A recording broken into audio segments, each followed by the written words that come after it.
নাইকরাও জাদা চা তারো আপনি রঙ্গত পর নাইকরাও জাদা চা तारो अपनी रंगत पर मेरे आका को देखोगे मेरे आका को देखोगे चमकना भूल जाओगे हरा गुम्बद जो देखोगे जमाना भूल जाओगे अल्लाहुम्मा सल्ले अला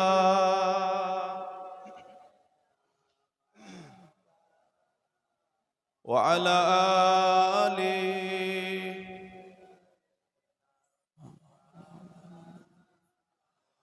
अगर तुम गौर से मेरे नबी की नात सुन लोगे अगर तुम गौर से मेरे नबी की नात सुन लोगे मेरे दावा के दुमदाना बचाना झूम जाती है हरा गुम्बद जो देखोगे जमाना भूल जाओगे हदीस मुस्तफा पढ़ो तुम जो हो जाओ अमल पगरा हदीस मुस्तफा पढ़ो तुम जो हो जाओ अमल पगरा मेरे आका को देखोगे चमकना भूल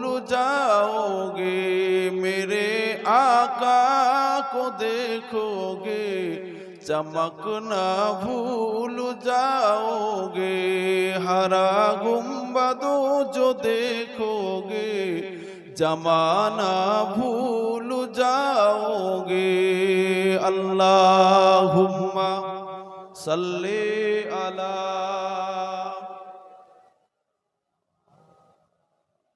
मुहम्मद व अला आले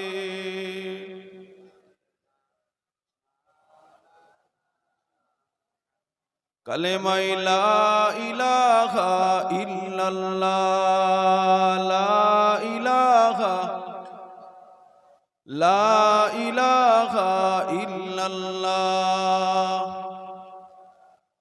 ला इलाहा इल्लल्लाह मुहम्मदुर रसूलुल्लाह हस्बी रब्बी जल्लल्लाह माफी कल्बी गैरुल्लाह हस्बी रब्बी जल्लल्लाह माफी कल्बी गैरुल्लाह नूर मुहम्मद सल्लल्लाह हक ला इलाहा इल्लल्लाह ला इलाहा आरो जोरे ला इलाहा इल्लल्लाहु मुहम्मदुर रसूलुल्लाह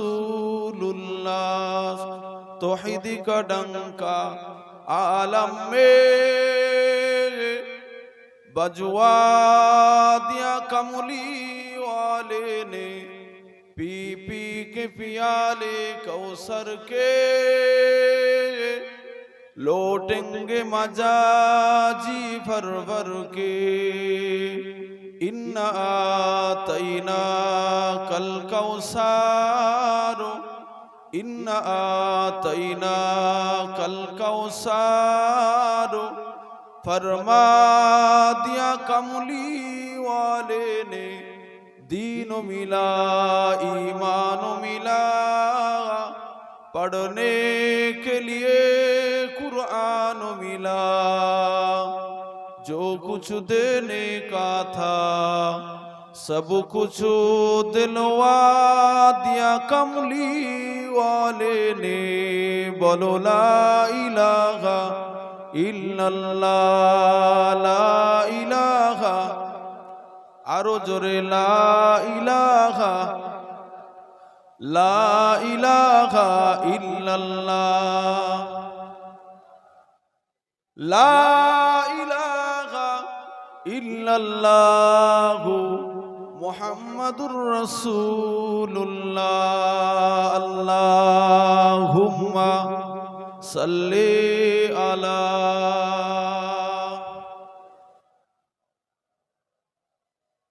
ওয়া আলা আলি।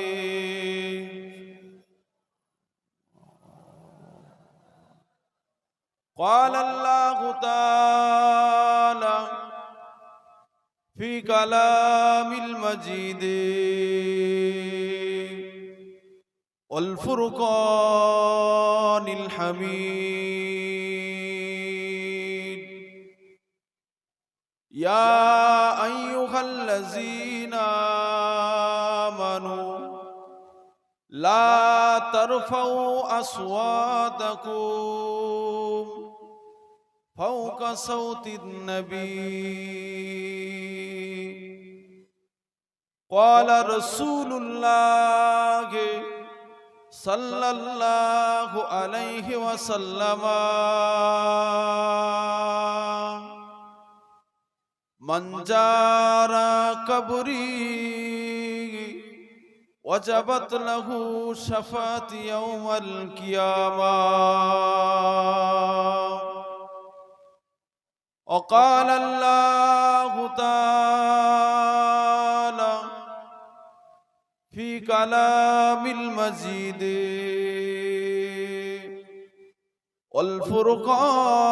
والفرقان الحميد منها خلقناكم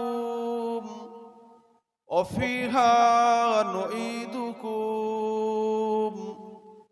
ومنها نخرجكم تارة أخرى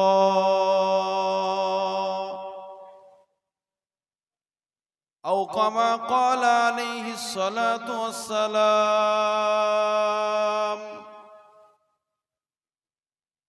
من أحب سنتي فقد أحبني ومن أحبني كان معي في الجنة। प्यारे हाजिरान मजलिस, उपस्थित दिन दरदी আল্লাহ ওয়ালা নামাজি পরেজগার আমার মুরব্বী চাচান গণেরা, আমার জোয়ান যুবক ভাইয়েরা, আমার স্নেহের কচি কচি বাচ্চারা, পর্দার অন্তর আড়ালেরও আমার মা ও বোনেরা, আল্লাহ পাকের নিয়ামত যে আল্লাহ পাক রব্বুল আলামিন শুধু সেই হাওড়া জেলা থেকে এই মালদা জেলায় নিয়েছে আমার মতো একটা অযোগ্য গুনাহগার ব্যক্তিকে নবীর মেম্বার এবং আশিকে রাসূল নায়েবে নবী জনাব আলা হযরত ছোট হুজুর কেবলা তেনার নামে সবরে সানিও ইসালে সওয়াব। আল্লাহ আমার মতো অযোগ্য গুনাহগারকে পছন্দ করে এই জায়গায় নিয়ে এসে হাজির করিয়েছেন। আল্লাহ পাক যেন ইসলাম শরিয়াত হুকুম হাকাম গুলো সঠিকভাবে আপনাদের কাছে বলার মতো আল্লাহ সুযোগ দান করেন। সকলে বলি আল্লাহুম্মা আমিন। আপনাদের মতো বান্দাদেরকে আল্লাহ পছন্দ করে সে জায়গায় বসিয়েছেন যে জায়গাটা আল্লাহর নবী বললেন মা বাইনা মিম্বারি ওয়া রাওজাতি ওয়া রাওজাতুম মির রিয়াজুল জান্নাত।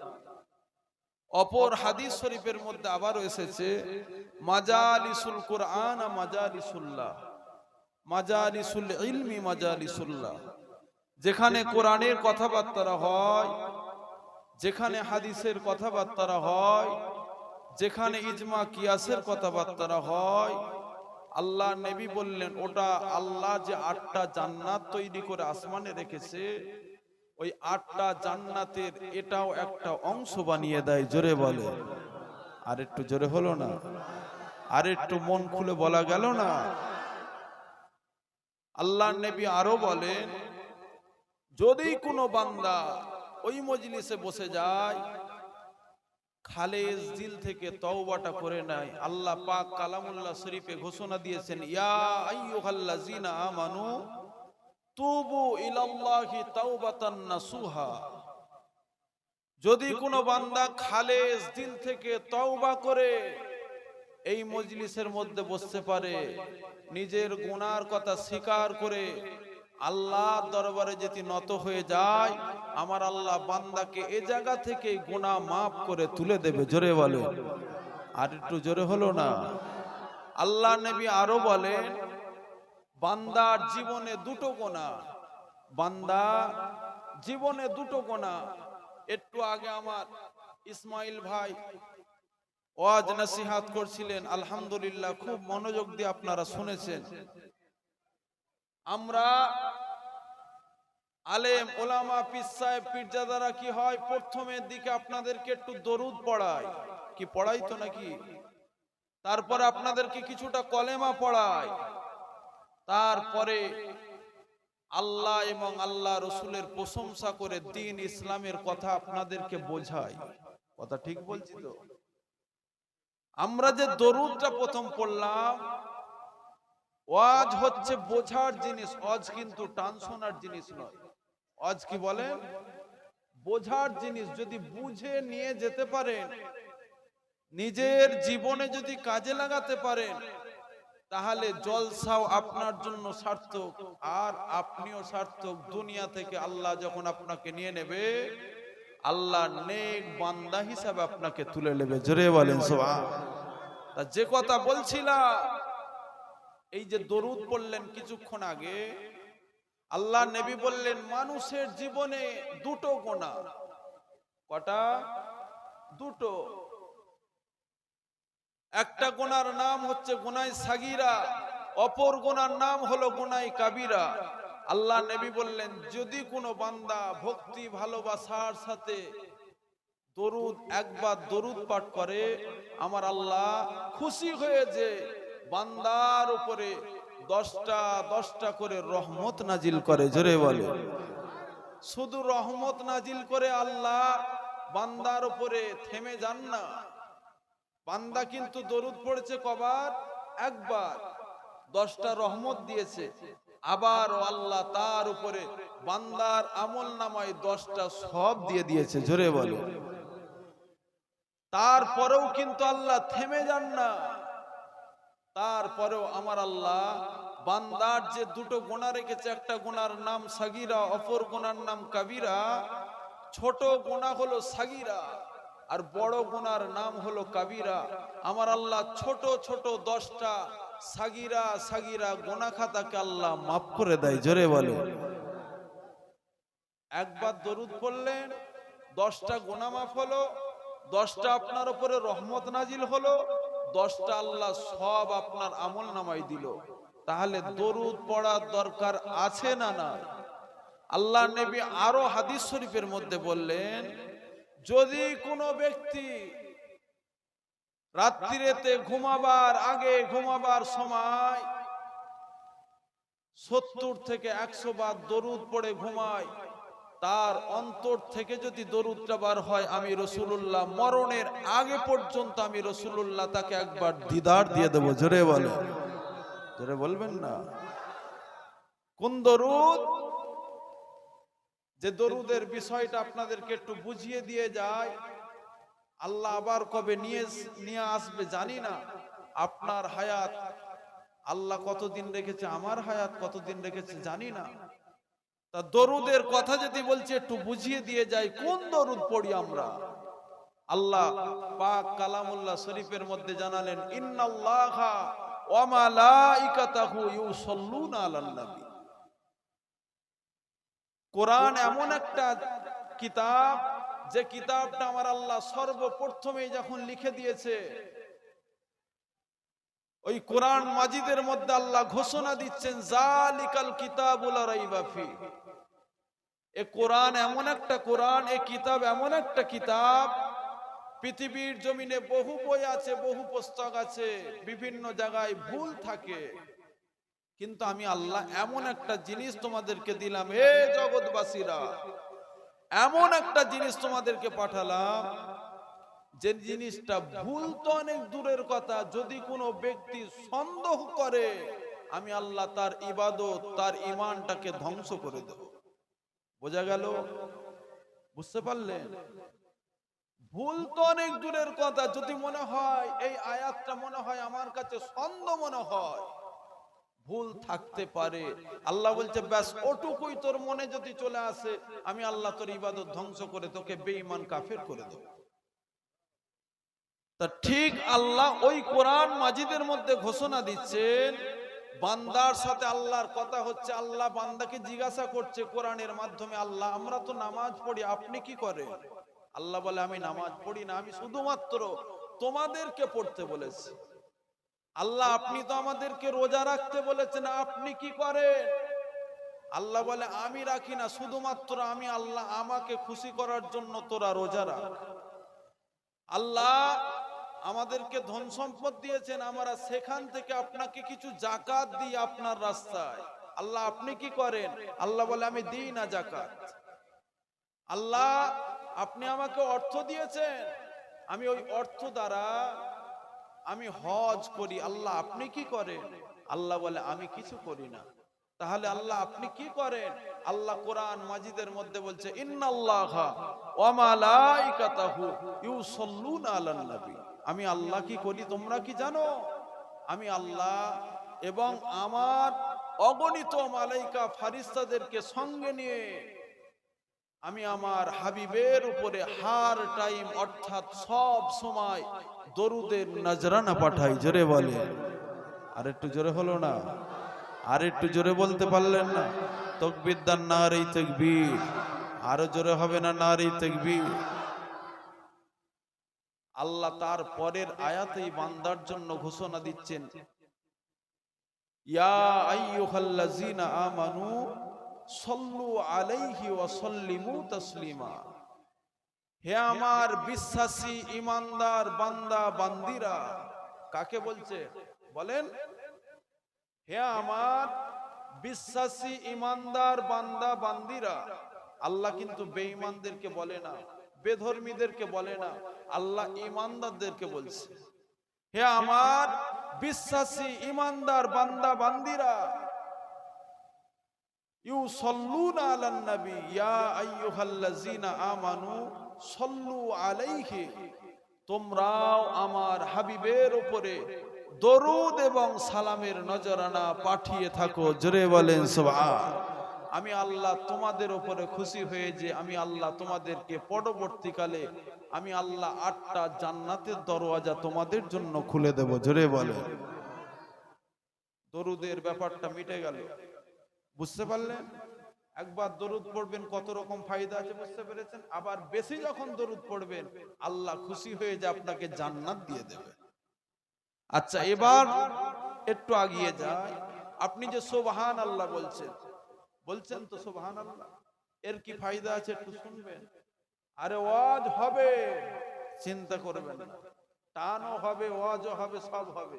একটু বুঝিয়ে দিলে তাহলে জিনিসটা বুঝতে পারবেন যে হ্যাঁ এত দূর থেকে একজনকে নিয়ে এসেছি, কিছু একটা বুঝতে পেরেছি। বোঝার দরকার আছে না? না, ছোট মতো ছেলে বলে ঘাবড়ে যাবেন না। আমরা যেই সুবহানাল্লাহটা পড়ছি, বুখারী শরীফ হাদিস শরীফের মধ্যে এসেছে সুবহানাল্লাহি বিহামদিহি সুবহানাল্লাহিল আযীম। যদি কোনো বান্দা ভক্তি ভালোবাসার সাথে অন্তর থেকে উচ্চ আওয়াজে একবার সুবহানাল্লাহ পাঠ করে, আল্লাহ বান্দার আমলনামায় কতটা সওয়াব দেয় জানেন? জানেন আপনারা? এই জমিন আর আসমান কত হাজার কিলোমিটার দূর বলেন তো? আল্লাহ বলছে সুবহানাল্লাহি বিহামদিহি সুবহানাল্লাহিল আযীম।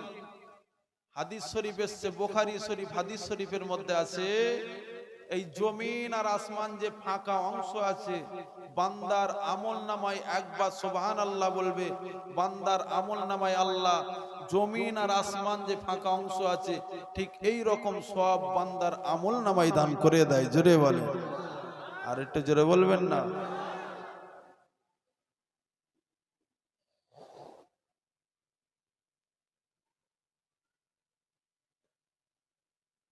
তাহলে ক্লিয়ার। দরুদ পড়ে কি ফায়দা, সুবহানাল্লাহ পড়ে কি ফায়দা, বুঝতে পারলেন আপনারা? এবার আসেন, দরুদ আল্লাহ কার উপরে পড়ে? নবীর উপরে। আমরা দরুদ কার উপরে পড়ি? নবীর উপরে। তাহলে সেই নবীর মাকাম বেশি না কম? জোরে বলেন, জোরে বলেন। তাহলে সেই নবীর মিলাদে বসেছি, আল্লাহ খুশি হলে জান্নাত দেবে না জাহান্নাম দেবে?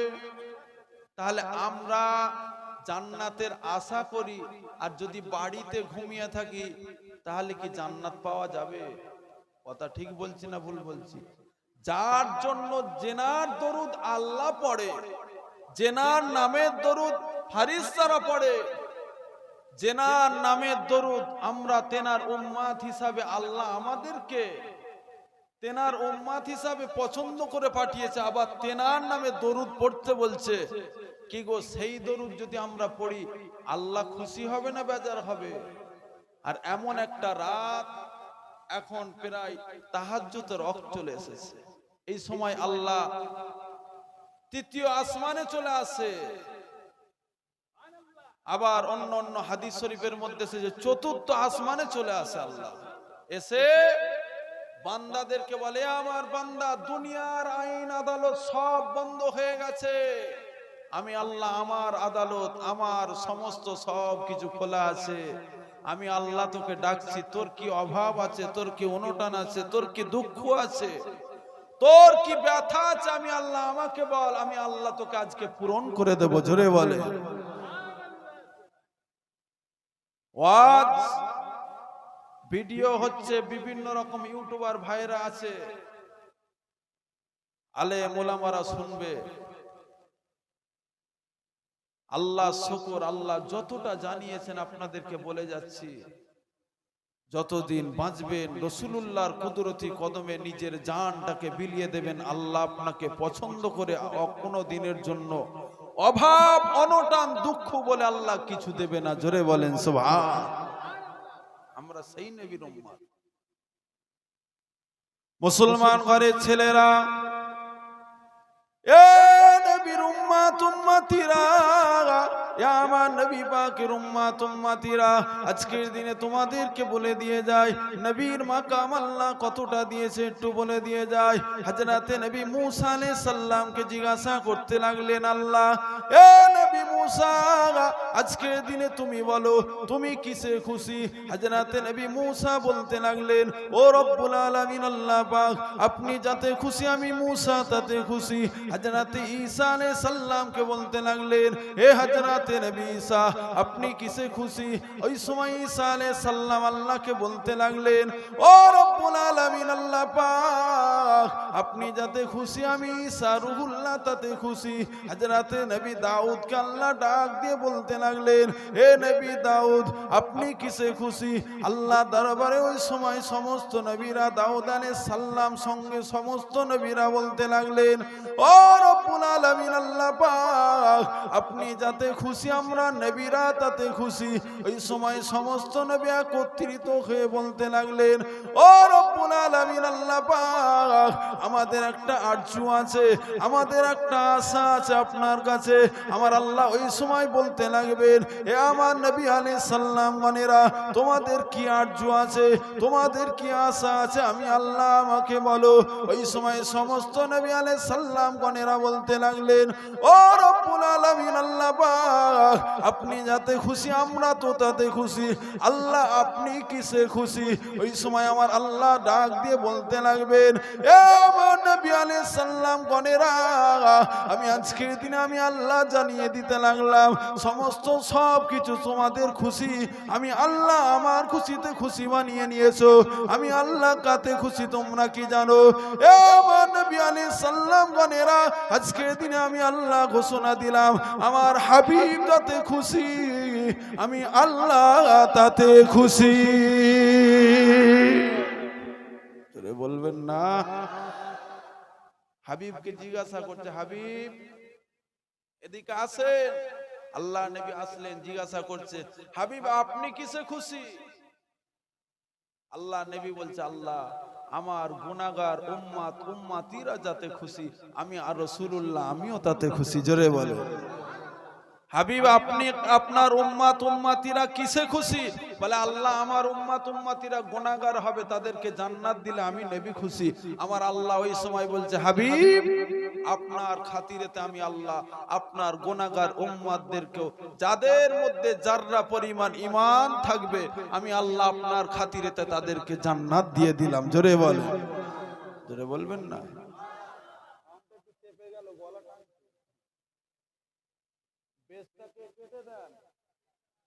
কেটে দিয়েছেন, টোনটা একটু বাড়িয়ে দেন। দরুদ শরীফ আল্লাহুম্মা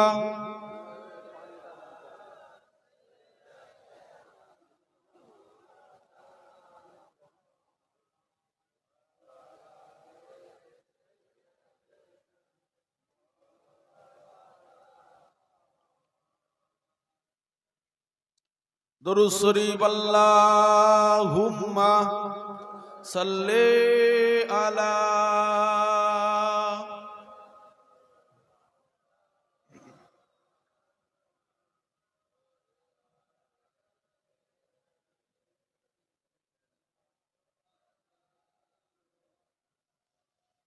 আল্লাহ নবী বললেন, আল্লাহ আপনি যাতে খুশি আমিও তাতে খুশি, কিন্তু আমার উম্মতেরা জাহান্নাম যাবে আল্লাহ, এটা আমি থাকতে পারবো না। আমার আল্লাহ ওই সময় ঘোষণা দিলেন, হাবিব অন্য অন্য নবীদের অপশন আলাদা, তাদের উম্মতদের অপশন আলাদা, কিন্তু আমি আল্লাহ আপনাকে তো ভালোবাসি, আপনার খাতিরেতে আমি আল্লাহ তাদেরকে বিনা হিসাবে, যাদের মধ্যে যাররা পরিমাণ ঈমান থাকবে আপনাকে ভালোবাসার কারণে, তাদেরকে আমি আল্লাহ জান্নাত দিয়ে দেব। জোরে বলেন।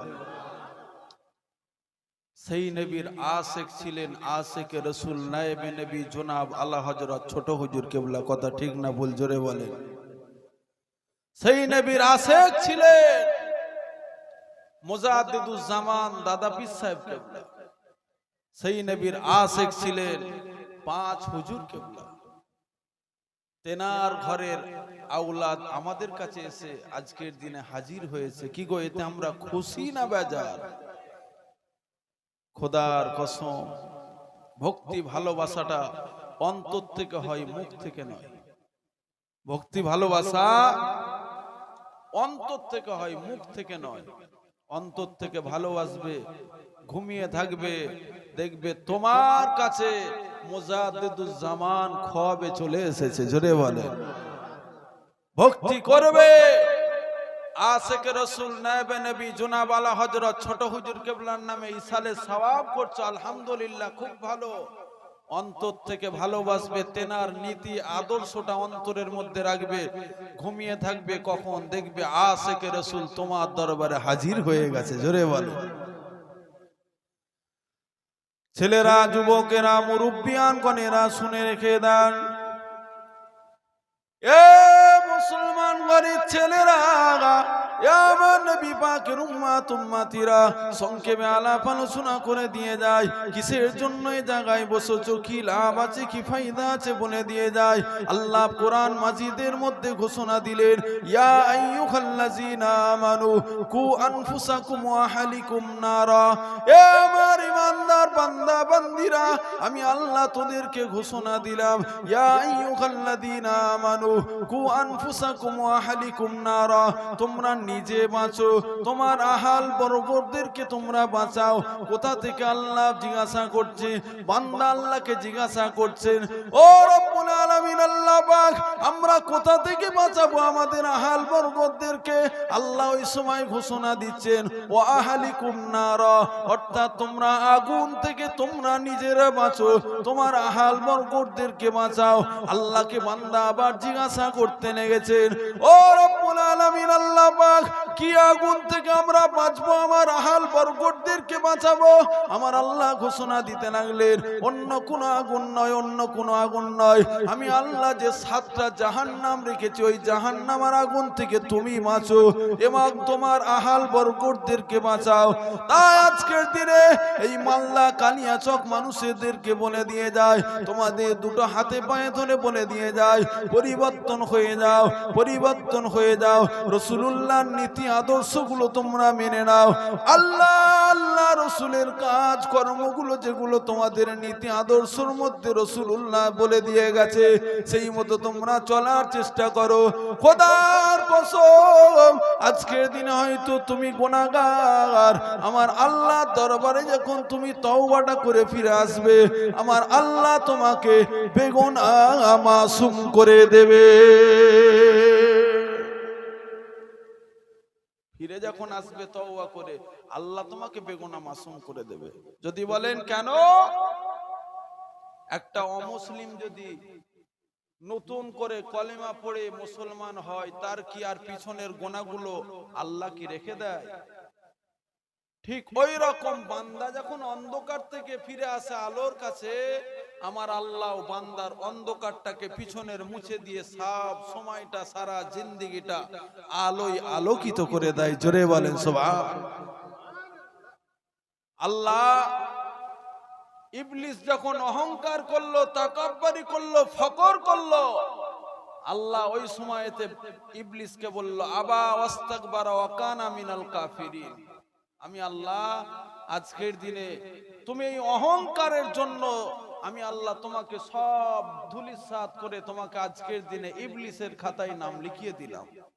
কে ইবলিস? যে ইবলিসটা ফারিস্তাদের লিডার ছিল, সর্দার ছিল, শুধুমাত্র অহংকার। কি? আল্লাহ আদম আলাইহিস সালামকে রূহটাকে আরশে আজিমে রাখলেন, বললেন সিজদা করো, সঙ্গে সঙ্গে বলছে আল্লাহ ও মাটির, আমি আগুন, আমি এত ইবাদত আপনার করি আর আমি ওকে সিজদা করব না? আল্লাহ এটা আমি পারবো না, এটা আমি করব না। আমার আল্লাহ সঙ্গে সঙ্গে আবারও দুবার সুযোগ দিলেন, তারপরেও বললেন না আল্লাহ এটা আমার দ্বারাই সম্ভব নয়। আল্লাহ ওই সময় কোরআন মাজিদে ঘোষণা দিলেন, আবা ওয়াস্তাকবারা ওয়া কানা মিনাল কাফিরিন। আমি আল্লাহ আজকের দিনে তোমাকে ফারিস্তাদের লিডার থেকে ইবলিসের লিডার তোমাকে বানিয়ে দিলাম, যাও চলে যাও। ওই সময় আল্লাহর কাছে ইবলিস 3টে জিনিস চেয়েছিলেন, আল্লাহ আপনি আমাকে ইবলিসের খাতায় রাখছেন, রাখেন, আমার কোনো দুঃখ নেই, আমাকে কিন্তু 3টে পাওয়ার দিতে হবে। বলে কি? আমাকে কিয়ামত পর্যন্ত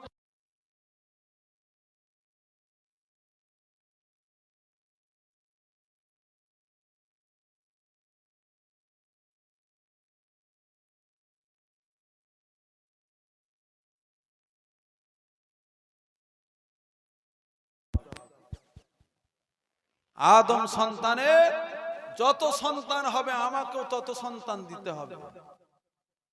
কিতাবে এসেছে আদম সন্তান এক নারী আর এক পুরুষের সঙ্গে যখন মিলন হয়, আল্লাহ তারপরে একটা সন্তান দেয়। কিন্তু ফারিস আপনার ইবলিস কিভাবে সন্তান লাভ করে? ডান পাটা হচ্ছে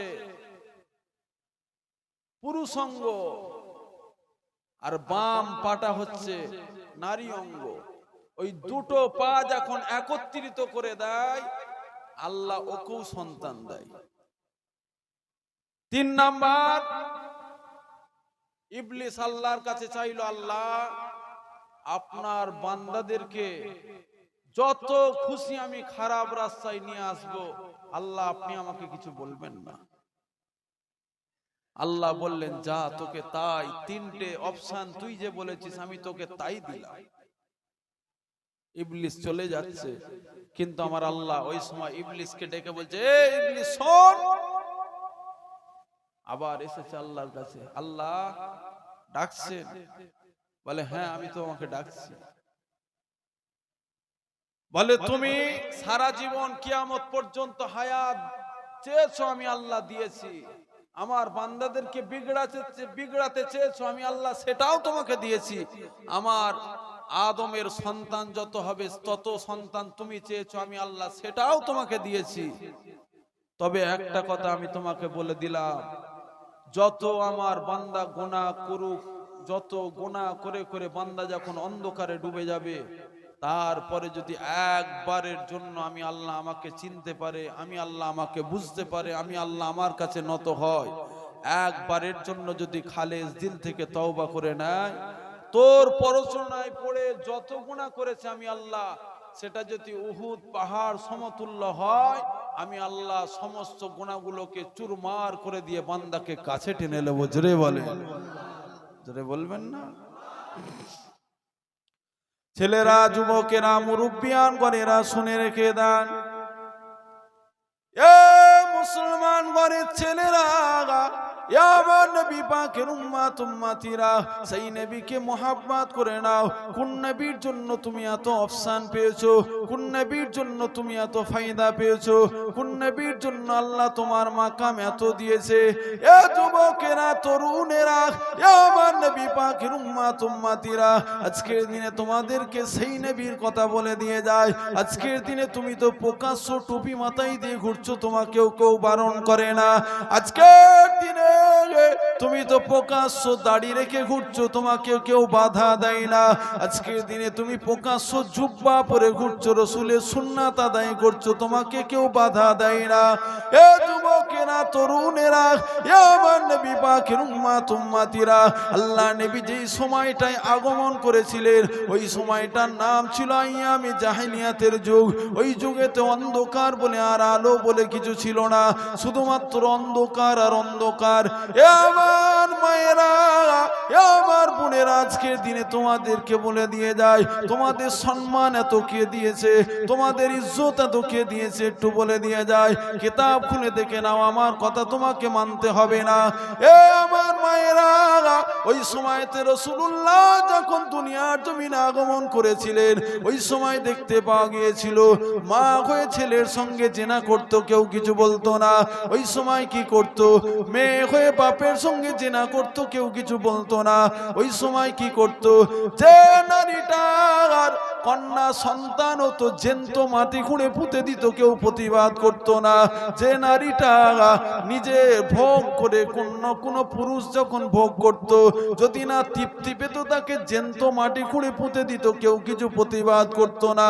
আল্লাহ নবী আছে সকল ব্যক্তিদেরকে, মক্কার মানুষদেরকে বলতে লাগলেন, এ মক্কাবাসীরা, আজকের দিনে তোমরা এই সমস্ত কাজগুলো করো না, এই সমস্ত কুকর্মগুলো তোমরা করো না। আল্লাহ মা বোনেদের সম্মান আমার আল্লাহ দিয়েছে। এই মা বোনগুলো পৃথিবীর জমিনে যদি না থাকতো, তাদের গর্ব যদি না থাকতো, তোমরা দুনিয়ায় আসতে পারতে না। তোমরা এই সমস্ত কাজগুলো ছেড়ে দাও, তোমরা এই সমস্ত কর্মগুলোকে ভুলে যাও। আল্লাহ নবী যখন এভাবে প্রতিবাদ করতে লাগলেন, আল্লাহ নবীর কথা কেউ মানে না, আল্লাহ নবীর কথা কেউ বিশ্বাস করে না। আল্লাহ নবীকে জাদুকর বললেন, আল্লাহ নবীকে কেউ পাগল বললেন, আল্লাহ নবীর কথা কেউ বিশ্বাস করতো না।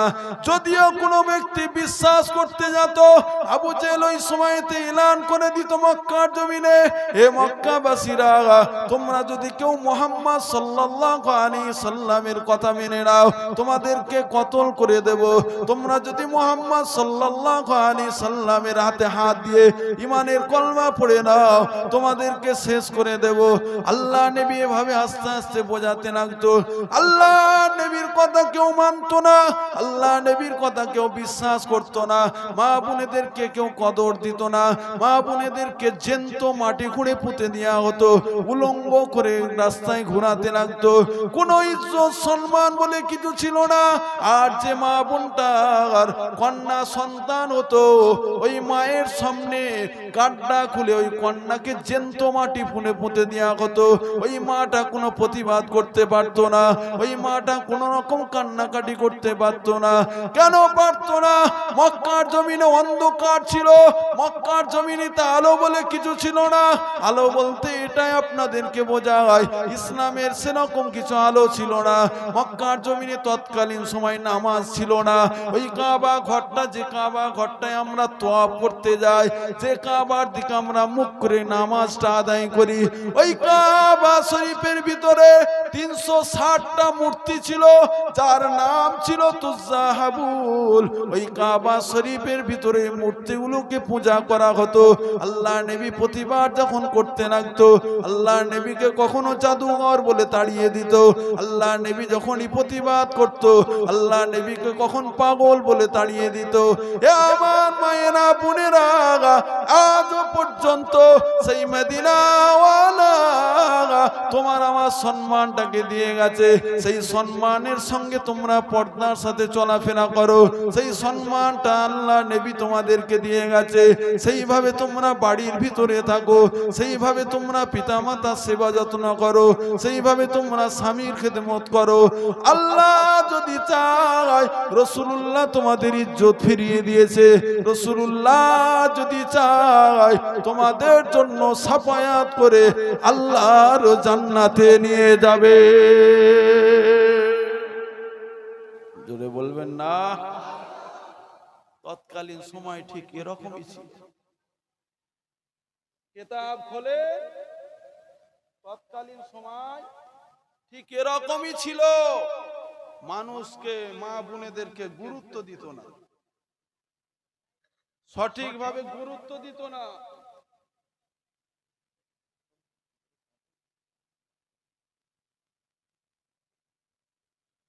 তা ওই সময়তে মক্কার মানুষেরা যদিও কেউ বুঝতে চাইতো, আবু জেহেল তাকে ভয় দেখিয়ে জুলুম অত্যাচার করে তাকে মিটাতে চাইতো।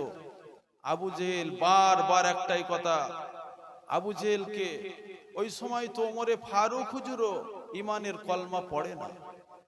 ওমরে ফারুক হুজুর জিজ্ঞাসা করছেন, ভাই ওমর, আবু জেহেল জিজ্ঞাসা করছে, আচ্ছা মোহাম্মদ যেটা বলছে ঠিক বলছে না ভুল বলছে? আবু জেহেল ওই সময় ওমরে ফারুককে বলছে, শোনো, মোহাম্মদ যেটা বলছে ঠিক বলছে, কিন্তু আমরা যদি মোহাম্মদের কথায় আমরা যদি বলে দিই হ্যাঁ, আমাদের নেতৃত্ব চলে যাবে, আমাদের ভারিত্ব চলে যাবে, আমাদের দল বল নষ্ট হয়ে যাবে। কি গো, আজ পর্যন্ত ভুল পথে এরকম কোন ব্যক্তি আছে না নাই? নিজের রাজত্ব কায়েম করার জন্য ইসলামটাকে ধ্বংস করতে লেগেছে, তারপরেও কিন্তু একটু ঘুম ভাঙে না যে আমি মরলে কোথা যাব, আমার দাফন কাফনটা হবার পর আমার এই সাথী সঙ্গীরা আমার পাশে থাকবে কিনা। মনে হয়? মনে হয়। যদি মনে হতো তাহলে দেখতেন সমস্ত সব কিছু আস্তে আস্তে ইসলাম অনুযায়ী আমাদের চলার গাইডলাইনটা হয়ে যেত। আজকে হয় না কেন? আমাদের মধ্যে টাকার লোভ ঢুকে গেছে, আমাদের মধ্যে পদের লোভ ঢুকে গেছে, আমাদের মধ্যে নেতৃত্ব লোভ ঢুকে গেছে, যার কারণে আমরা ইমানটাকে কুরে কুরে কুরে কুরে আস্তে আস্তে কমিয়ে দিচ্ছি, শেষ করে দিচ্ছি। আমাদের মধ্যে যদি ইমান আল্লাহ আল্লাহ রসুলের জন্য থাকতো, অবশ্যই খোদার কসম কখন আমরা মসজিদ ছেড়ে আমরা পিছপা হতাম না। কথা ঠিক না বল? জোরে বলে।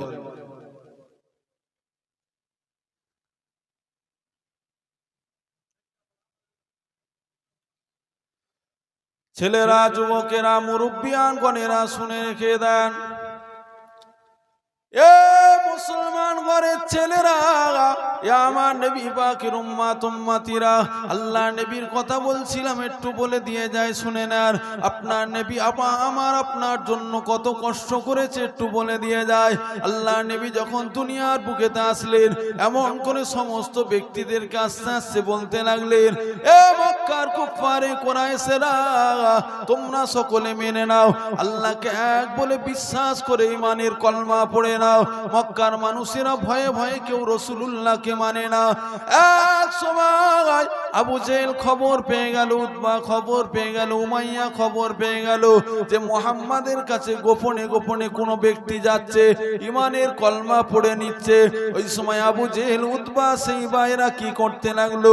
ওই সময় দেখতে পাওয়া যায় আল্লাহ নবী পাক কালামুল্লাহ শরীফ কাবা চত্বরেতে তেলাওয়াত করছে।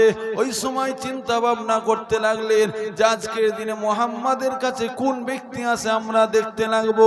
কিতাবের মধ্যে পাওয়া যায় আবু জেহেল একটা রাস্তার মুখে দাঁড়িয়ে গেল, উতবা একটা রাস্তার মুখে দাঁড়িয়ে গেল, সাইবা একটা রাস্তার মুখে দাঁড়িয়ে গেল, উমাইয়া একটা রাস্তার মুখে দাঁড়িয়ে গেল। বেশ কিছু সময় দাঁড়িয়ে যাবার পরে ওই সময় তো উতবা, সাইবা, আবু জেহেল, আবু লাহাব চিন্তা করতে লাগলেন যে আজকের দিনে মুহাম্মাদের প্রশংসা না করে থাকতে পারি না। সত্যি মুহাম্মদ যখন কোরআন তেলাওয়াত করে এত সুন্দর মধুর কণ্ঠ আমরা সহ্য করতে পারি না। এত সুন্দর মধুর কণ্ঠ কেনই বা মানুষ ঈমানের কলমা পড়বে না? ওই সময় আবু জেহেল ভাবতে লাগলেন আজকের দিনে উতবা তো দুনিয়ার জমিন থেকে একটা রাস্তায় গার্ড দিতে লেগেছে, আজকের দিনে সাইবা তো একটা রাস্তায় গার্ড দিতে লেগেছে, আজকের দিনে আমি আবু জেহেল তো একা, আমার কাছে কেউ নাই। যাই আজকের দিনে মন ভরে একটু মুহাম্মাদের কোরআন তেলাওয়াতটা শুনে আসি। এমন করে উতবারও অন্তরেতে জেগে গেল, সত্যি তো মুহাম্মদ এমন কোরআন তেলাওয়াত করে, আমরা তো দেখে থাকতে পারি না, কিন্তু আমাদের রাজত্বর জন্য, আমাদের পদের জন্য, আমাদের সমস্ত সব কিছুকে ধরে রাখার জন্য আমরা মুহাম্মদকে মানি না এবং কাউকে মানতে দিই না। যাই আজকের দিনে যাই মুহাম্মাদের কাছে তো আজকের দিনে কেউ নাই। আবু জেহেল, উতবা, সাইবা সকলে তো অন্য অন্য রাস্তায় চলে গেছে। আমি আবু লাহাব আজকের দিনে মুহাম্মাদের কোরআন তেলাওয়াতটা একটু যে শুনে আসি। বেশ কিছুটা এমন ভাবনার পরে চারজনা ব্যক্তি ঠিক এইরকম করে ভাবতে লেগেছে। ভাবতে ভাবতে দেখতে পাওয়া যায় আল্লাহ নবী কাবা চত্বরেতে কোরআন তেলাওয়াত শুরু করেছেন। শুরু করার পরে পরেই দেখতে পাওয়া যায় চারজনা ব্যক্তি একসঙ্গে চার রাস্তার মুখ থেকে এক জায়গায় জড়ো হয়ে রাসূলুল্লাহর সামনে দাঁড়িয়ে গিয়েছে। জিজ্ঞাসা করছে আবু জেহেলের সঙ্গে যখন উতবার দেখা হয়ে গেছে, আবু লাহাবের সঙ্গে যখন সাইবার দেখা হয়ে গেছে, চারজনকে জিজ্ঞাসা করছে কি ব্যাপার, কিসের জন্য এসেছো? আরে আমরা তো গার্ড দিতে গিয়েছিলাম, আমরা কিসের জন্য এসেছি? ওই চারজনা ব্যক্তি বলতে লেগেছে শোনো, আমরা হয়তো আমাদের রাজত্বটাকে টেকাবার জন্য আমরা হয়তো আমাদের যে সমস্ত লোকজন আছে তাদেরকে হয়তো তাড়িয়ে দিতে লেগেছে, কিন্তু সত্যি এটা ভাবার বিষয় মুহাম্মদকে আল্লাহ যে কণ্ঠ দিয়েছে, যে কোরআন তেলাওয়াতটা শুনে এমনি যে কোনো মানুষ মুহাম্মাদের প্রেমে পড়ে যাবে। জোরে বলেন সুবহান। আমরা তাই মুহাম্মাদের প্রেমে পড়ে মুহাম্মাদের কোরআন তেলাওয়াত শুনতে এসেছি। জোরে বলেন সুবহান। চারজনা মিটিং করলো, যা শুনছো এখানে শোনো, বাইরে যেন প্রচার করো না, তাহলে কিন্তু আমাদের ভারিত্ব, আমাদের দল আর থাকবে না। যা শুনছো এখানে শোনো, বাইরে কিন্তু প্রচার করবে না। আমাদের দলের মানুষেরা যদি একটু খবর পেয়ে যায় আর কিন্তু আমাদের যে গুরুত্বটা আছে ওই গুরুত্ব আর থাকবে না। ছেলেরা, যুবকেরা, মুরব্বিয়ানগণ এরা শুনে রেখে দেন, এ মুসলমান ঘরের ছেলেরা, আমার নবী পাকের উম্মত উম্মতিরা। ওই সময় বেশ কিছুদিন কেটে গেল। আবু জেহেল এক সময় রাস্তা দিয়ে হেঁটে হেঁটে যেতে লেগেছে। আল্লাহ নবীকে সামনে দেখতে পেয়ে বলতে লাগলেন, এ ভাতিজা মুহাম্মদ, আজকের দিনে কোথায় যাচ্ছ তুমি? আল্লাহ নবী ওই সময় বলতে লাগলেন, চাচা আমি কলেমা প্রচার করতে যাচ্ছি, আমি কলেমাটাকে নিয়ে মানুষের কাছে পৌঁছে দিতে যাচ্ছি। আবু জেহেল ওই সময়তে বলতে লাগলেন, এ ভাতিজা মুহাম্মদ, আজকের দিনে আমি তোমাকে দুটো পরীক্ষা নিতে চাই, আমি তোমাকে একটা পরীক্ষা নিতে চাই। তুমি যদি এই পরীক্ষাটায় পাস করতে পারো তাহলে আজকের দিনে আমি আবু জেহেল কথা দিলাম, আমি তোমার হাতে হাত দিয়ে ইমানের কলমা পড়ে মুসলমান হয়ে যাব। আরো জোরে বলেন সুবহান। এ যুবকেরা, তরুণেরা, এ আমার নবী পাকের উম্মত উম্মতিরা, ওই সময় আবু জেহেল কি করতে লাগলেন? আবু জেহেলের হাতের মুঠোর মধ্যে একটা পাথরের টুকরা নিয়ে আবু জেহেল আল্লাহ নবীর সামনে দাঁড়ালেন। এ ভাতিজা মুহাম্মদ, বলো তো বলো, আমার হাতের মুঠোর মধ্যে কি আছে? তুমি যদি বলতে পারো তোমার হাতে হাত দিয়ে ইমানের কলমা পড়ে মুসলমান হয়ে যাব। আল্লাহ নবী ওই সময় মুচকে মুচকে হাসতে লেগেছে। আল্লাহ নবীকে আবু জেহেল জিজ্ঞাসা করছে, এ ভাতিজা মুহাম্মদ, কি ব্যাপার, কি ব্যাপার? তুমি যে নবী দাবি করো, তুমি হাসছো কেন? তুমি কি হেরে গেলে? ওই সময় আল্লাহ নবীর কাছে হযরতে জিবরাইল আলাইহিস সালাম চলে আসলেন। আল্লাহ নবীকে সালাম খানা দিতে লাগলেন। আসসালাতু আসসালামু আলাইকা ইয়া রাসূলুল্লাহ, আসসালাতু আসসালামু আলাইকা ইয়া হাবিবাল্লাহ, আসসালাতু আসসালামু আলাইকা ইয়া সাফিউল মুজরিমিন, ইয়া রাহমাতাল লিল আলামিন। হুজুর আপনি চিন্তা করবেন না, চিন্তিত হবেন না। হুজুর আবু জেহেলের হাতের মুঠোর মধ্যে একটা পাথরের টুকরা আছে, হুজুর আপনি ঘাবড়ে যাবেন না। আল্লাহ নবী ওই সময় মুচকে মুচকে আবারও হাসতে লেগেছে। আবু জেহেল ওই সময় বলতে লাগলেন, এ ভাতিজা মুহাম্মদ, কি ব্যাপার, কি ব্যাপার, কিসের জন্য হাসছো এত? আল্লাহ নবী ওই সময় বলতে লাগলেন, ও আমার চাচা, আজকের দিনে আপনার হাতের মুঠোর মধ্যে কি আছে ওই জিনিসটা বলে দেবে আমি কে? না আমি বলে দেব, আমি কে বলেন? ওই সময় আল্লাহ নবী যখন বলতে লাগলেন, আবু জেহেল বলতে লাগলেন, যে কোন একজন যদি বলে দেয় ওটাই আমার কাছে যথেষ্ট। ওই সময় দেখতে পাওয়া যায় আবু জেহেলের হাতের মুঠোর মধ্যে যে পাথরের টুকরাটা ছিল পরিষ্কার, আল্লাহ নবীর উপরে দরুদ খানা পড়তে লেগেছে। জোরে বলবেন না? পরিষ্কার দরুদ পড়তে লেগেছে। বলে চাচা দেখেছেন? বলে ভাতিজা, হাতের মুঠোর মধ্যেও তুমি জাদু চালিয়ে দিয়েছো, তোমাকে মানা যাবে না। বেশ কিছুদিন কেটে গেল। এইভাবে কাটার পরে দেখতে পাওয়া যায় আবার আল্লাহ নবীর সঙ্গে দেখা হয়ে যায়। আল্লাহ নবীকে জিজ্ঞাসা করতে লাগলেন, এ ভাতিজা, আবারও তুমি কোথায় যাও? বলে চাচা কলেমা প্রচার করতে যাচ্ছি, কলেমাটা অন্ধকার যুগেতে আলো করতে যাচ্ছি।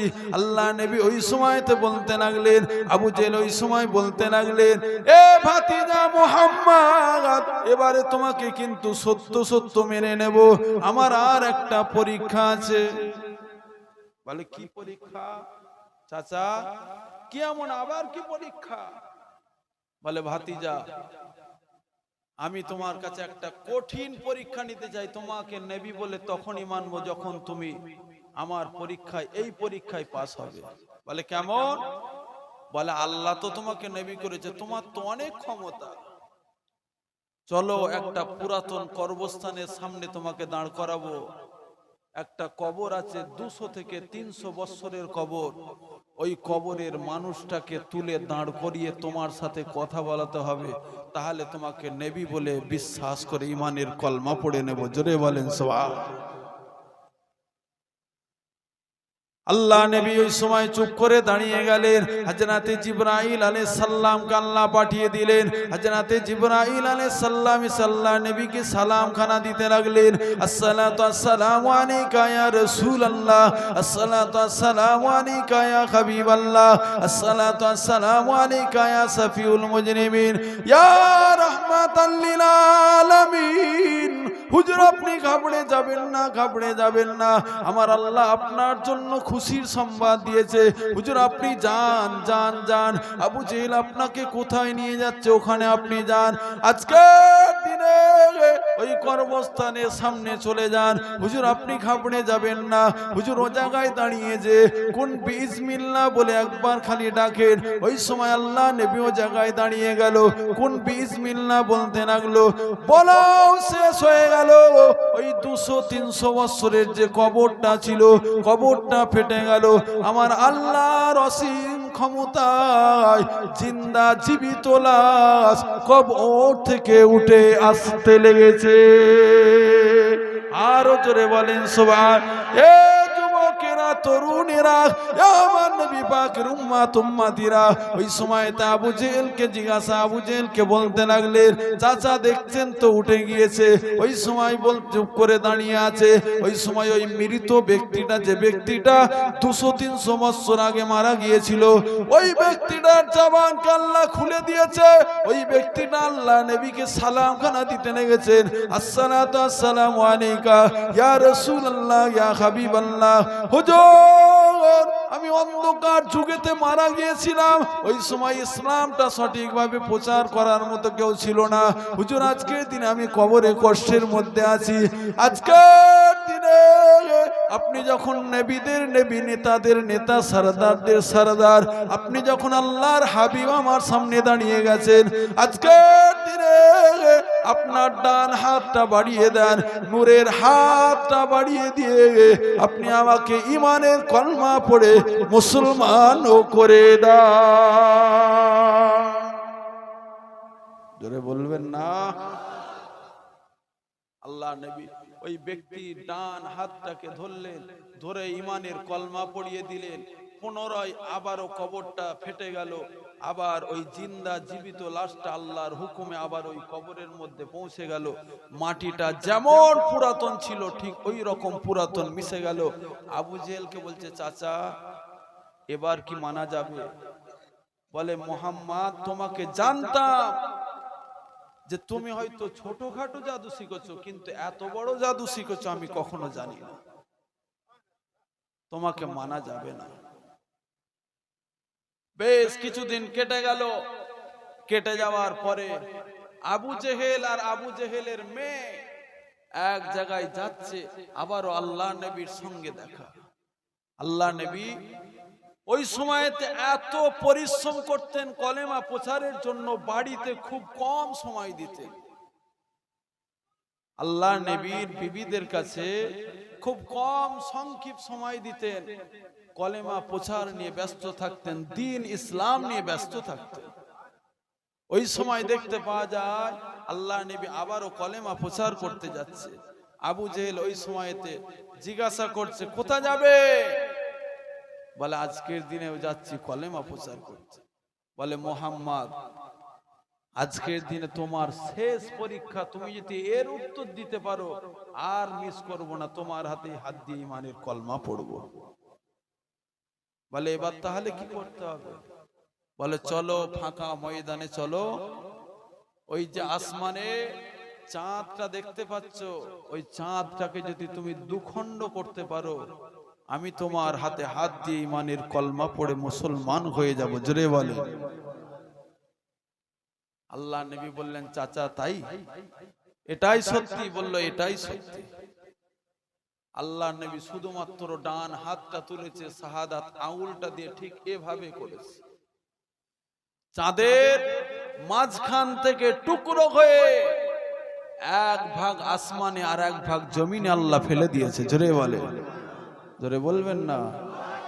আবু জেহেল আর আবু জেহেলের মেয়ে দুইজনা চিন্তা করছে, আর আবু জেহেল মেয়েকে বলছে, মা খবরদার যেন বাইরে যে কাউকে বলো না, তাহলে কিন্তু আমাদের রাজত্ব আর থাকবে না।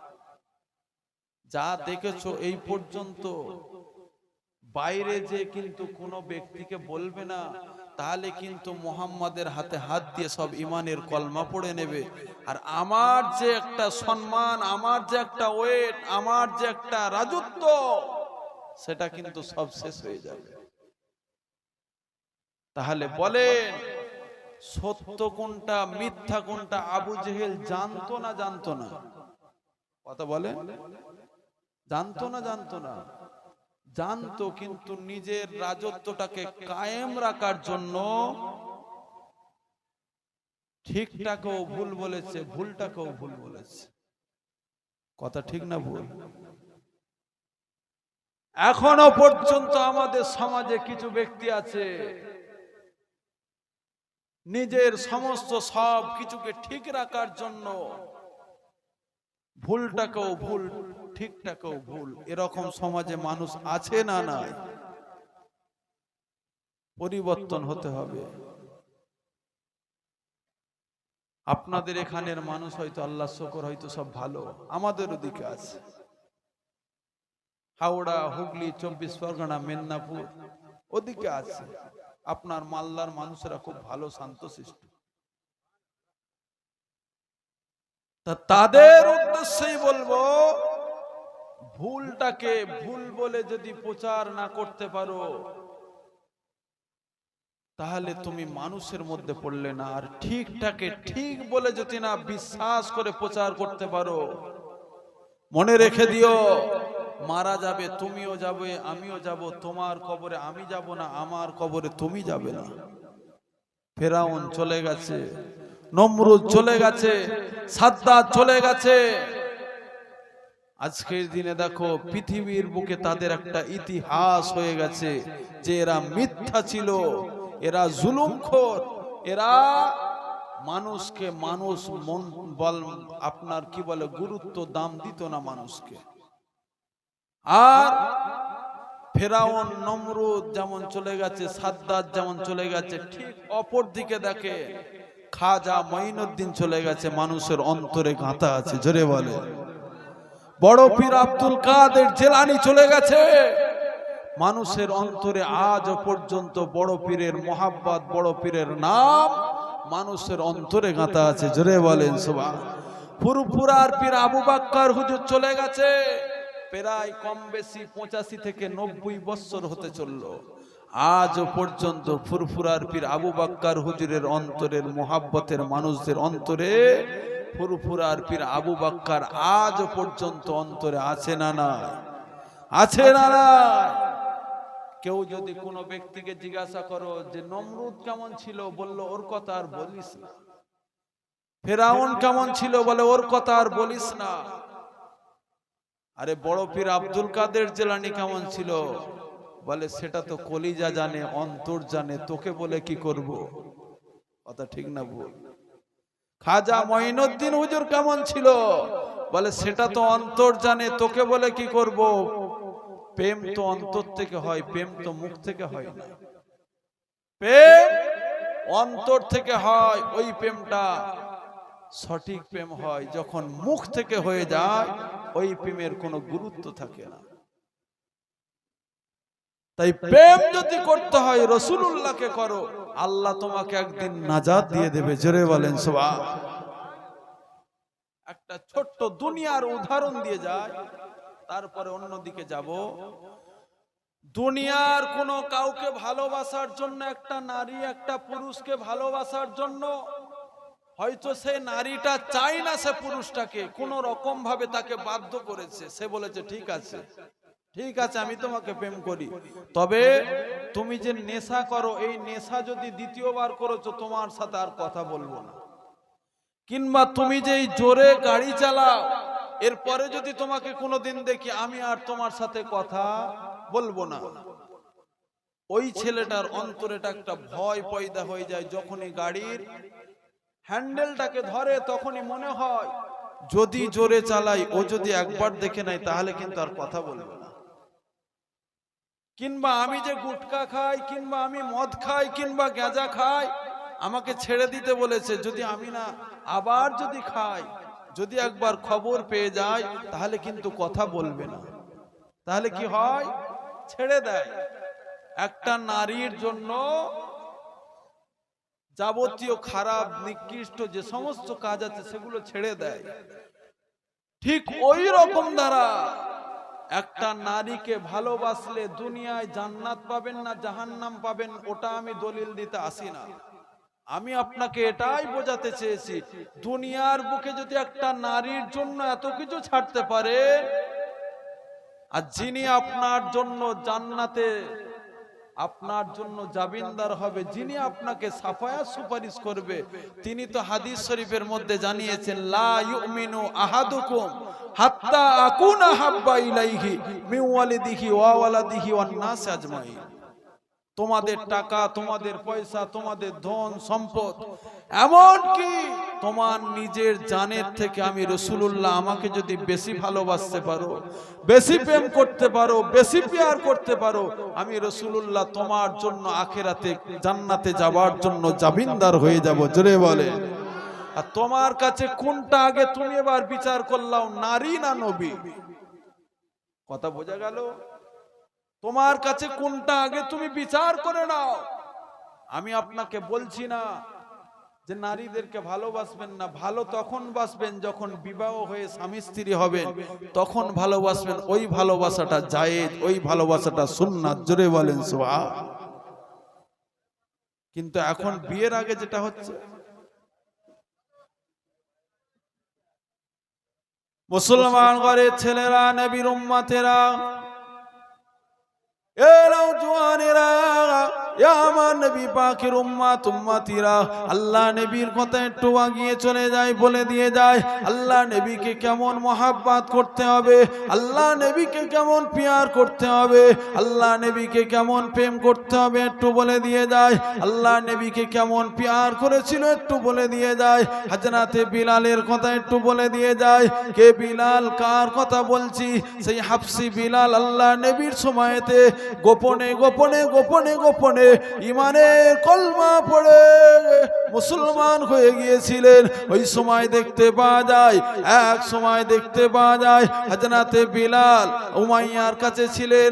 যে উমাইয়াটা ছিল আবু জেহেলের দলের মানুষ। হযরতে বিলাল উমাইয়া কিনে নিয়েছিল, বিলালকে কিনে নিয়ে বাড়িতে দাস দাসীর মতো ব্যবহার করতে লাগতো।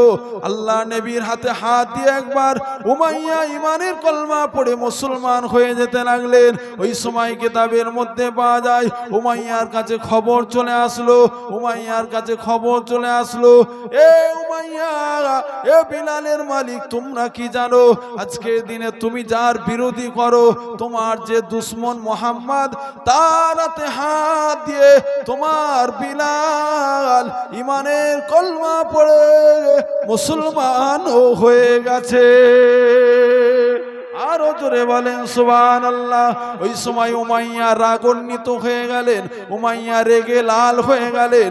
উমাইয়া ওই সময় বিলালকে ডাকতে লাগলেন, এ বিলাল, তুমি তো আমার দাসী, আমি তো তোমাকে কিনেছি, তুমি সত্যি কথা বলো, তুমি কি মুহাম্মাদের হাতে হাত দিয়ে ইমানের কলমা কি পড়ে নিয়েছো?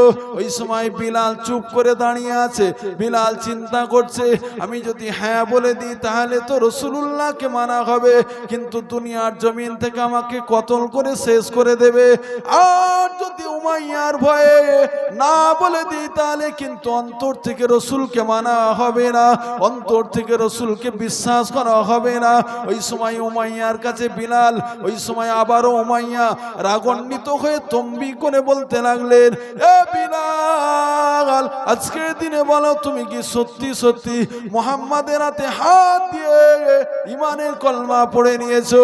ওই সময় বিলাল চুপ করে দাঁড়িয়ে যে বলতে লাগলেন, ও আমার মালিক উমাইয়া, তুমি যেটা শুনেছো ঠিক শুনেছো, আজকের দিনে আমি ঠিকই শুনেছো, আমি ঠিকই করেছি। আজকের দিনে নবী মুহাম্মদ সাল্লাল্লাহু আলাইহি সাল্লামের হাতে হাত দিয়ে ইমানের কলমা পড়ে মুসলমান হয়ে গিয়েছি। জিজ্ঞাসা করছে, সত্যি কলেমা পড়েছো? বলে হ্যাঁ কলেমা পড়েছি। উমাইয়া বাড়ি থেকে চাবুক বার করেছে, তোকে জানে মেরে দেব, তোকে আমি কিনেছি। মক্কার জমিনে গরিবদেরকে হাটে তোলা হতো, কেনা বেচা হতো। আজকে যেমন আমাদের গরুর হাট হয়, ছাগলের হাট হয়, দুম্বার হাট হয়, ঠিক ওই রকম দ্বারা তৎকালীন সময় মক্কার জমিনেতে মানুষকে কেনা বেচা হতো। জিজ্ঞাসা করছে, এ বিলাল, তোকে তো আমি কিনেছি, আর আমার শত্রু তো মুহাম্মদ, তুই আবার তার হাতে হাত দিয়েছিস। বিলাল, এখনো সময় আছে, ছেড়ে দে, না হলে তোকে জানে মেরে দেব। বিলালের জবান থেকে একটাই কথা, জানে মরে যাব, তথাপিও যার হাতে হাত দিয়েছি তাকে কখনো ছাড়তে পারবো না। জোরে বলেন, জোরে বলবেন না।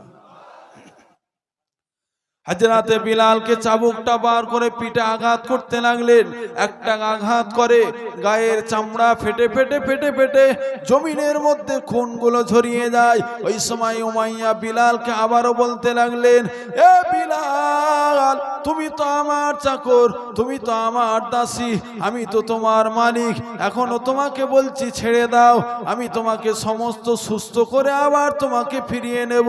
বিলাল, তুমি এগুলোকে ছেড়ে দাও, মুহাম্মাদকে ভুলে যাও।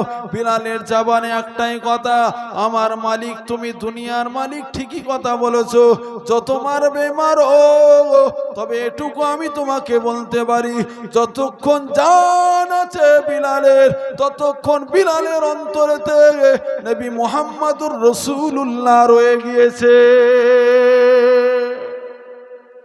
তোরে বলবেন না, মেরে চামড়া ফাটিয়ে ফেলেছে, আর কোন গায়ের খুনগুলো টপ টপ টপ টপ করে পড়ছে, এত চামড়া ফেটে গেছে, খুন গড়িয়ে গড়িয়ে আর শরীরে সেরকম কিছু খুন নেই যে বার হবে। জমিনটা পুরো রক্তেতে ভিজে গেছে। তারপরেও বিলালকে বলছে, বিলাল সময় আছে, ছেড়ে দাও, তোমাকে ফিরিয়ে নেব। বিলালের জবান থেকে একটাই কথা, মেরে দাও, তার আগে রাসূলুল্লাহকে ভুলবো না। জোরে বলেন। উমাইয়ার রাগে দুটো পায়ে হাতে দড়ি বেঁধে মরুভূমির উপরে শুইয়ে দিয়ে, চিৎ করে শুইয়ে দিয়ে, কিতাবের মধ্যে এসেছে উটের পিঠে, উটের গলার সঙ্গে বিলালের ওই দড়িটা আটকে দিয়েছে, উটকে চাবুক মারতে লেগেছে, উট ছুটতে লেগেছে, আর বিলাল ওই রকম মরুভূমির উপর থেকে ঘিজড়ে ঘিজড়ে চলে যাচ্ছে, যেখান থেকে যাচ্ছে পুরো লাল হয়ে যাচ্ছে। ওই রাস্তা দিয়ে আল্লাহ নবীর প্রথম সাহাবা আবু বকর হুজুর ব্যবসার জন্য যাচ্ছে। দেখে একটু মনটা খারাপ হলো, দাঁড়ালো, উমাইয়াকে জিজ্ঞাসা করলেন, এ উমাইয়া, কি ব্যাপার, এত কষ্ট কেন দাও? উমাইয়ার জবান থেকে একটাই কথা, আমার গোলাম হয়ে, আমার দাসী হয়ে আজকের দিনে আমার শত্রুর সঙ্গে কি করে হাতটা মিলালো? যতক্ষণ না পর্যন্ত এই শত্রুকে ভুলবে, ততক্ষণ পর্যন্ত একে ছাড়বো না। আল্লাহ নবীর প্রথম সাহাবা হযরতে আবু বকর সিদ্দিক রাদিয়াল্লাহু তাআলা আনহু হুজুর আমার ওই সময়তে বলতে লাগলেন, এ উমাইয়া, আজকের দিনে বিলাল যদি তোমাকে না ভোলে, আজকের দিনে বিলাল যদি মুহাম্মাদুর রাসূলুল্লাহকে না ভোলে, তুমি তাহলে কি করবে? বলে, কি আমি জানে মেরে দেব? বলে, না না, জানে মারতে হবে না, তুমি তো একটা হাটে কিনেছো, তুমি তো একটা অর্থ দিয়ে কিনেছো, এরা জানে মারলে তো তোমার অর্থটা নষ্ট হয়ে যাবে। এ উমাইয়া, তুমি একটা কাজ করতে পারো, তুমি মঞ্চ বিলালকে বিক্রি করে দিতে পারো, তুমি মঞ্চ বিলালকে ছেড়ে দিতে পারো, তুমি মঞ্চ বিলালকে কোন একটা মালিকের কাছে তুলে দিতে পারো কিছু পয়সার বিনিময়ে। উমাইয়ার একটুখানি ব্রেনটা খুললো। উমাইয়া বলে, ঠিকই তো কথা, একে মেরে দিয়ে তো আমার কোনো লাভ নাই, একে যদি আমি বিক্রি করতে পারি তাহলে তো আমি কিছু অর্থ পাবো। ওই সময়তে দেখতে পাওয়া যায় উমাইয়া ওই সময় জিজ্ঞাসা করতে লাগলেন, আমার কাছ থেকে কেমন ব্যক্তি আছে বিলালকে কিনবে? ওই সময় কিতাবের মধ্যে পাওয়া যায় হযরত আবু বকর সিদ্দিক হুজুর বলতে লাগলেন, এ উমাইয়া, আজকের দিনে শোনো, আজকের দিনে সেরকম তো কেউ নাই, তবে আমি আবু বকর এই রাস্তা দিয়ে ব্যবসার জন্য যাচ্ছিলাম, আমার কাছে কিছু অর্থ ছিল, তুমি কি কিছু আমাকে বিক্রি করতে চাও? উমাইয়া ওই সময়তে মাথার ব্রেন খাটালেন। কিতাবের মধ্যে এসেছে 12 দিরহাম টাকা দিয়ে বিলালকে কিনেছিলেন। উমাইয়া ওই সময়তে বললেন, আমি একে বিক্রি করতে পারি, 30 দিরহাম টাকা দিতে হবে, আমি একে বিক্রি করতে পারি, কিন্তু আমাকে এর বিনিময়ে 30 দিরহাম টাকা দিতে হবে, তবে আমি একে আজাদ করব, তাকে দেব, না হলে জানে মেরে দেব। আবু বকর হুজুর বললেন, ঠিক আছে, আমি তাই দিতে রাজি আছি, বিলালকে আজাদ করতে হবে। উমাইয়া বললেন, তাহলে তো আবু বকরের কাছে তো ভালোই টাকা আছে, আর একটু ব্রেন খাটিয়ে বললেন, না 30 দিরহামে দেব না, যদি 40 দিরহাম হয় তাহলে দেব, না হলে দেব না। আবু বাক্কার হুজুর বলছে, চিন্তার মধ্যে আছে, যদি একটা রসুলের উম্মাদকে বাঁচাতে পারি, আল্লাহ হয়তো এর বিনিময়ে আবু বাক্কারকে জান্নাত দিয়ে দেবে। জোরে বলেন সুবহান। আর ব্যবসার কথা মনে করলেন না, বলে উমাইয়া আজকের দিনে তোমাকে তাই 40 দিরহাম দিলাম, বিলালকে হাতে তুলে দাও। বিলালের হাতে পায়ে দড়ি খুলে দিয়ে আবু বাক্কার হুজুরের কাছ থেকে 40 দিরহাম টাকা নিলেন। তৎকালীন সময়, সেই 1500 বছর আগের কথা বলছি, ওই 40 দিরহাম টাকাটা এমন একটা তৎকালীন সময় মূল্য ছিল, হাফ মদিনা শহরের মালিক হওয়া যেত। ওই 40 দিরহামে হাফ মদিনা শহরের মালিক হতো। ওই সময় দেখতে পাওয়া 40 দিরহাম টাকাটা উমাইয়া নিয়ে নিল, বিলালের হাতে পায়ে দড়ি বেঁধে দড়ি খুলে দিয়ে আবু বাক্কার হুজুরের হাতে তুলে দিল। হযরত আবু বকর সিদ্দিক রাদিয়াল্লাহু তাআলা আনহু হুজুর ওই সময়তে বিলালের হাতটাকে নিলেন, হাতটাকে ধরলেন, আর ব্যবসায় গেলেন না, আল্লাহ নবীর দরবারের দিকে আসতে লাগলেন। আল্লাহ নবীর দরবারের দিকে টুকটুক টুকটুক করে আসতে লাগলেন।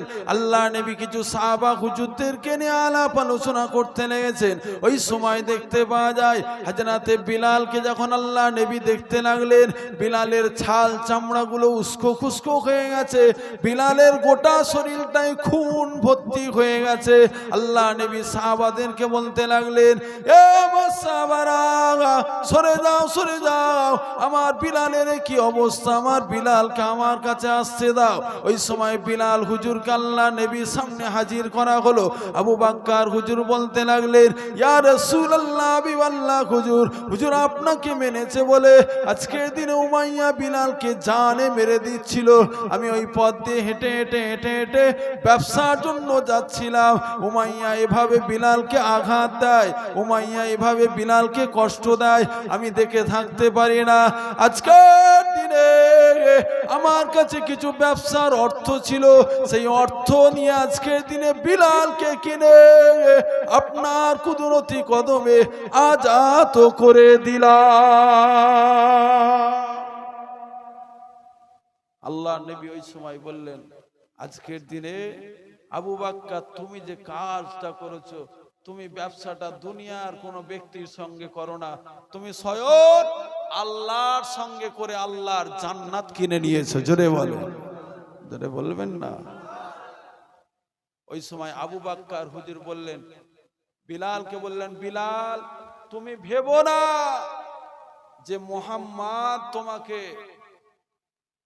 ওই আপনার উমাইয়ার কাছ থেকে ছাড়িয়ে নিয়ে মুহাম্মাদের গোলাম বানাবে না, তোমাকে আমরা রসুল এবং আমি উভয়ে তোমাকে আজাদ করে দিলাম, তোমার যেটা ভালো লাগবে তুমি সেটাই করো।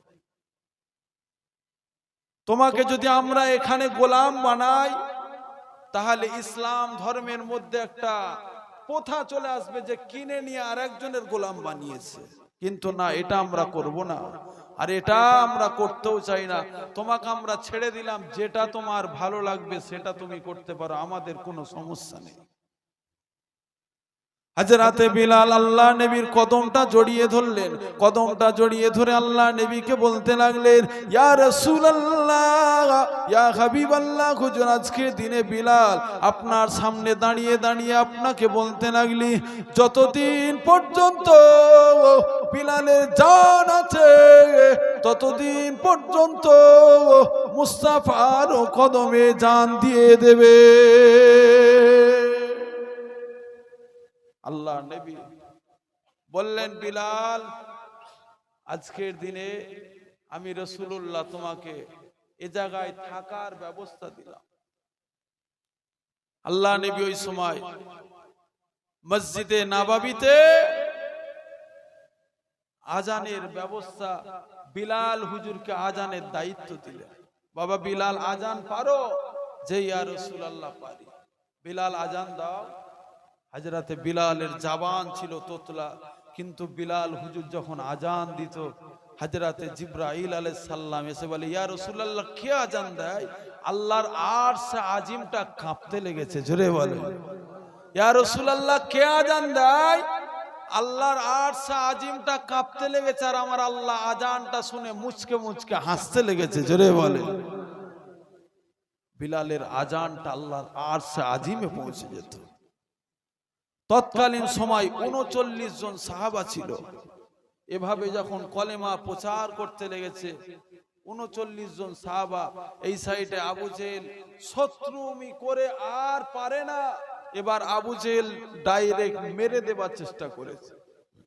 মুহাম্মদকে এবার শেষ করে দেব, যদি শেষ করতে পারি তাহলে আমরা যেভাবে চলছি আর আমাদের কাঁটা হয়ে কেউ দাঁড়াবে না।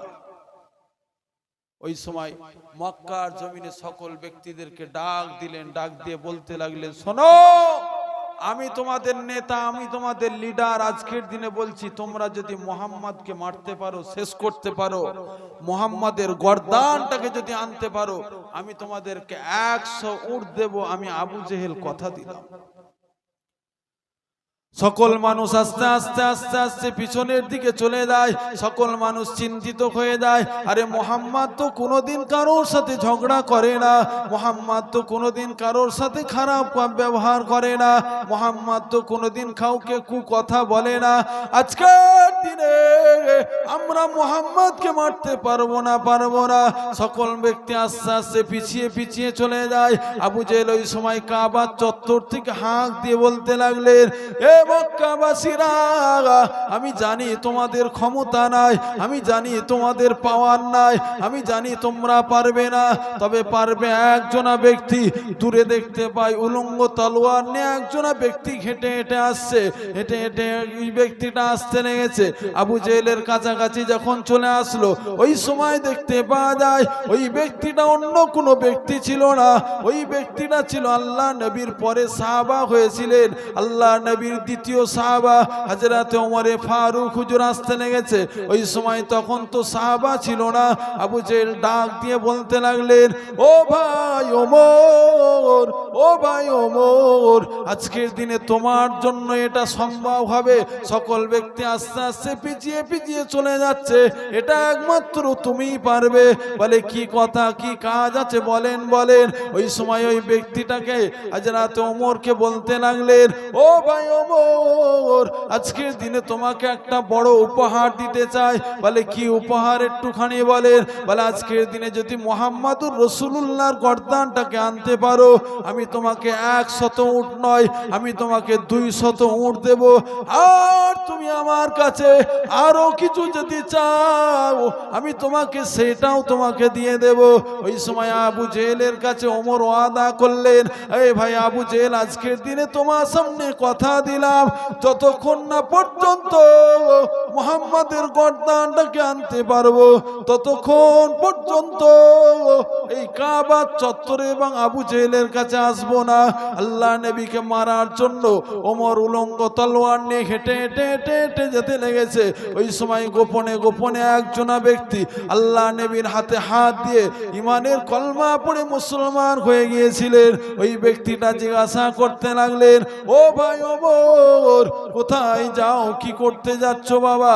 ওই সময় ওই ব্যক্তিটা বলতে লেগেছে, আজকের দিনে তুমি আমার রাস্তা থেকে সরে যাও, আজকের দিনে আমি যাচ্ছি মুহাম্মাদের গর্দান আনতে।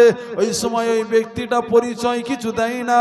ওই ব্যক্তিটা বলতে লেগেছে, ও ভাই ওমর, মুহাম্মাদের গর্দান তোমাকে আনতে হবে না, তো আগে তুমি ঘরটা ঠিক করো, তারপরে তুমি অন্যকে মারতে যাবে। বলে, কেন, কি এমন হলো? বলে, আজকের দিনে শোনো, যে মুহাম্মাদকে তুমি মারতে যাচ্ছ, সেই মুহাম্মাদের হাতে হাত দিয়ে তোমার বোন বোনাই ইমানের কলমা পড়ে মুসলমান হয়ে গেছে। জোরে বলবেন না? আপনারা কি ঝিমিয়ে যাচ্ছেন নাকি? বলে, হ্যাঁ, সে কি কথা? বলে, হ্যাঁ, এই কথা, তোমার বোন বোনাই যে মুহাম্মাদকে মারতে যাচ্ছ, সেই মুহাম্মাদের হাতে হাত দিয়ে ইমানের কলমা পড়ে মুসলমান হয়ে গেছে। রাস্তা পরিবর্তন করে বোন বোনাইয়ের রাস্তায় হাঁটতে লেগেছে। বাড়ির সামনে চলে গেলেন, দরওয়াজায় যে আঘাত করলেন, বাড়ির ভিতর থেকে আওয়াজ দিচ্ছে, কে? বলে দরওয়াজা খোলো, আজকের দিনে খাত্তাবের বেটা ওমর এসেছে। কে? আজকের দিনে খাত্তাবের বেটা ওমর এসেছে, দরওয়াজা খোলো। বুনবুনাই বুঝতে পেরে গেছে যে আজকের দিন আর ক্ষমা নেই। বক্স সাউন্ডটা একদম, তুমি বক্স বন্ধ করে দাও, মাইকে জলসা হবে।